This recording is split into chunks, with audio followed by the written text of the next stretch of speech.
नमस्कार दोस्तों, स्वागत है आपके अपने YouTube channel Vinod Hindi point में। दोस्तों, आज के इस वीडियो में पढ़ने वाले हैं भक्ति काल से संबंधित महत्वपूर्ण प्रश्न जो विगत वर्ष की परीक्षाओं में यह प्रश्न पूछे गए हैं। भक्ति काल से संबंधित हमारा ये तीसरा वीडियो है। इससे पहले 2 वीडियो चैनल पर अपलोड हैं। अगर अभी तक उन वीडियो को आप नहीं देखे हैं तो चैनल पर जा करके वीडियो को देख सकते हैं। राधा वल्लभ संप्रदाय का प्रवर्तन किसने किया? वल्लभाचार्य, मध्वाचार्य, हित हरिवंश, सूरदास। ये जितने भी प्रश्न इस वीडियो में है, ये सभी प्रश्न TGT, PGT, NBS, KBS, DSSB, आश्रम पद्धति सभी परीक्षाओं में ये प्रश्न पूछे गए हैं। राधा वल्लभ संप्रदाय का प्रवर्तन किसने किया? तो इसका उत्तर हो जाएगा हित हरिवंश ने राधा वल्लभ संप्रदाय का प्रवर्तन किया। कृष्ण के साथ राधा की महानता किस संप्रदाय की विशेषता है? श्री, रुद्र, ब्रह्मा, सनकादि। कृष्ण के साथ राधा की महानता किस संप्रदाय की विशेषता है? तो इसका उत्तर हो जाएगा सनकादि संप्रदाय की विशेषता है। कृष्ण के साथ राधा की महानता जो है यह सनकादि संप्रदाय की विशेषता है। सनकादि संप्रदाय से संबंधित कुछ महत्वपूर्ण तथ्य हैं। निम्बार्क को भगवान कृष्ण के सुदर्शन चक्र का अवतार माना जाता है।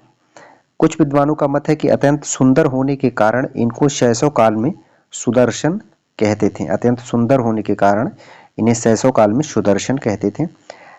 निम्नलिखित में से कौन श्री कृष्ण भक्ति का संप्रदाय नहीं है? श्री वल्लभ संप्रदाय, हरिदासी संप्रदाय, तत्सुखी संप्रदाय, गौड़ी संप्रदाय। श्री कृष्ण भक्ति का संप्रदाय नहीं है तो इसका उत्तर हो जाएगा तत्सुखी संप्रदाय जो है यह श्री कृष्ण भक्ति का संप्रदाय नहीं है। तत्सुखी संप्रदाय के प्रवर्तक हैं जीवाराम। अगला प्रश्न है 84 वैष्णवों की वार्ता का संबंध किस संप्रदाय से है? सखी संप्रदाय, रामानुज संप्रदाय, श्री संप्रदाय, वल्लभ संप्रदाय। 84 वैष्णवों की वार्ता तो ये जो है वल्लभ संप्रदाय से है। 84 वैष्णवों की वार्ता का संबंध वल्लभ संप्रदाय से है। छीत स्वामी किस धारा के कवि हैं? राम भक्ति धारा, अष्टचाप धारा, प्रेम मार्गी धारा, निर्गुण मार्गी धारा। छीत स्वामी किस धारा के कवि हैं? तो उत्तर हो जाएगा अष्टचाप धारा के कवि हैं छीत स्वामी। अष्टचाप की स्थापना 1565 ईस्वी में गोस्वामी विट्ठल नाथ ने की थी। इन 8 भक्त कवियों में वल्लभाचार्य के 4 शिष्य थे, जिसमें सूरदास, कुंभनदास, परमानंद दास और कृष्णदास हैं। गोस्वामी विट्ठलनाथ के 4 शिष्य थे, गोविंद स्वामी, नंददास, छीत स्वामी और चतुर्बुद्ध दास। ये 4 शिष्य विट्ठलनाथ के थे और 4 शिष्य वल्लभाचार्य के थे। ये 8 भक्त श्रीनाथ जी के नित्य लीला में अंतरंग सखाओं के रूप में सदैव उनके साथ साथ रहते थे। इसी मान्यता के आधार पर इन्हें अष्टशका कहते हैं। अष्टचाप की स्थापना 1565 ईस्वी में किसने की थी? गोकुलनाथ, विट्ठलनाथ, वल्लभाचार्य, निम्बाकाचार्य। 1565 ईस्वी में अष्टचाप की स्थापना जो है विट्ठलनाथ ने की थी। अष्टचाप में कौन सम्मिलित नहीं है? कुंभनदास, छीत स्वामी, केशवदास, नंददास। अष्टचाप के कवियों में कौन सम्मिलित नहीं है? तो केशवदास जो है यह अष्टचाप में सम्मिलित नहीं है। कुंभनदास, छीत स्वामी, नंददास यह तीनों सम्मिलित हैं। सूरदास किसके शिष्य थे? वल्लभाचार्य, गोकुलनाथ, विट्ठलनाथ, नाभादास। सूरदास किसके शिष्य थे? तो उत्तर हो जाएगा वल्लभाचार्य के शिष्य थे सूरदास। नीचे दिए गए नामों में से कौन से कवि वल्लभाचार्य के शिष्य नहीं है? चतुर्बुद्ध दास, सूरदास, कुंभनदास, परमानंद दास। कौन से कवि वल्लभाचार्य के शिष्य नहीं है? तो चतुर्भुज दास जो है यह विट्ठलनाथ के शिष्य हैं, वल्लभाचार्य के शिष्य नहीं है। कुंभनदास, सूरदास, परमानंद दास यह तीनों जो है वल्लभाचार्य के शिष्य हैं। निम्न में से कौन विट्ठलनाथ का शिष्य था? सूरदास, चतुर्भुज दास, परमानंद दास, कृष्णदास। तो विट्ठलनाथ के जो शिष्य हैं वह चतुर्भुज दास हैं। चतुर्भुज दास, छीत स्वामी, गोविंद स्वामी।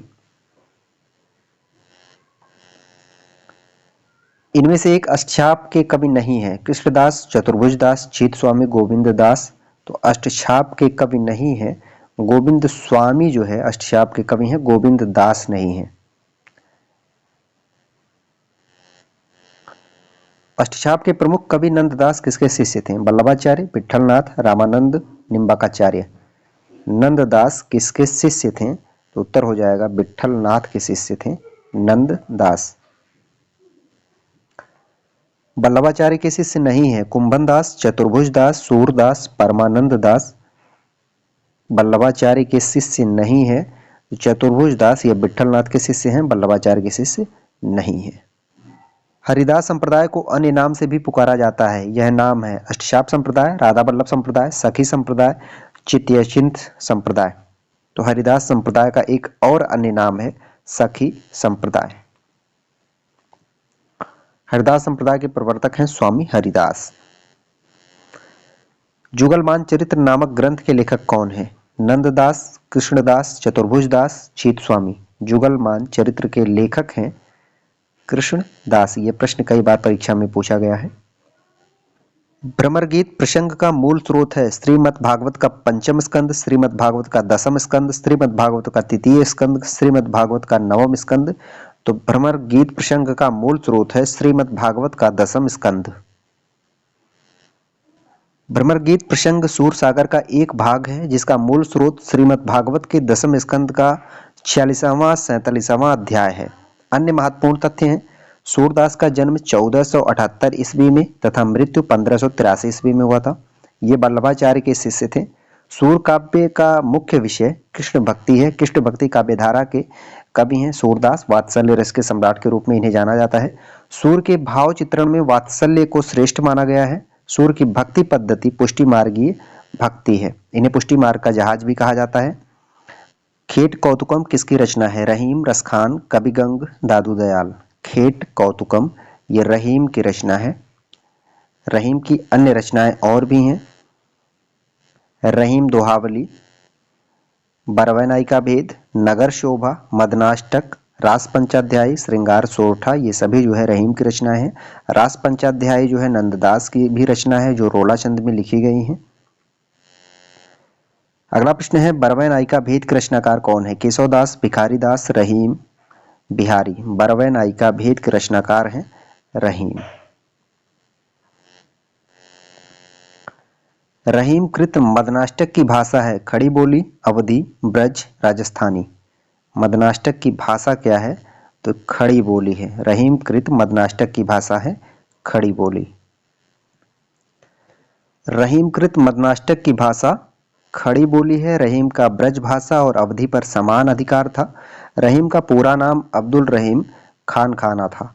इनकी गणना कृष्ण भक्त कवियों में की जाती है। ये थे भक्ति काल से संबंधित कुछ महत्वपूर्ण प्रश्न अच्छे लगे हो तो वीडियो को आप शेयर करें। चैनल पर नए हैं तो चैनल को सब्सक्राइब करें। मिलते हैं अगले वीडियो में कुछ नए प्रश्नों के साथ। तब तक के लिए नमस्कार।